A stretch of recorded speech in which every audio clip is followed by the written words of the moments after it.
One of the first things that you will do is learn how to make a proper fist.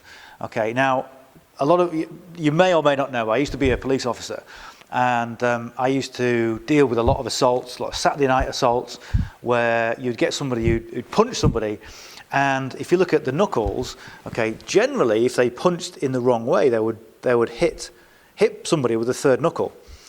Now this is the wrong way to do it, because normally the third knuckle ends up in your hand there, and I'll be talking to these people in A&E, you know, and saying, no, you don't be doing that, you'll punch you with the first two knuckles.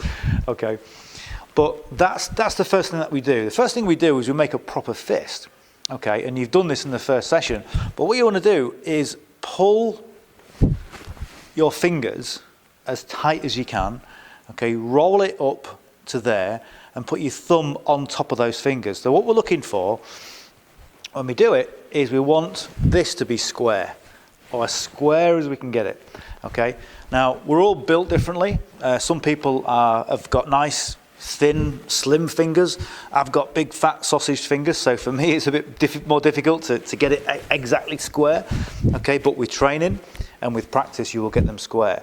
And whenever we punch, we always punch with these first two knuckles, and I'll probably explain in another course why we do that.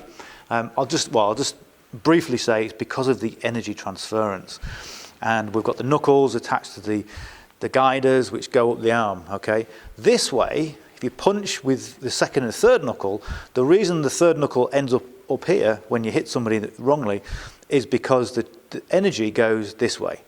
Okay, the energy goes through the wrist and there's nothing to support it, whereas with the first two knuckles, that's the way we punch in karate.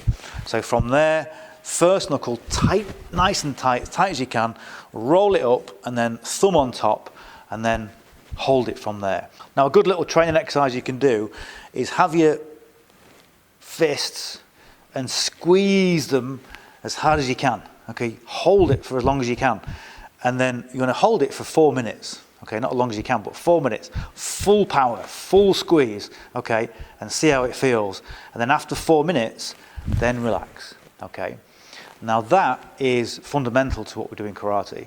It's all about being able to squeeze and contract and have the pain of having that fist like this, and then the relaxation.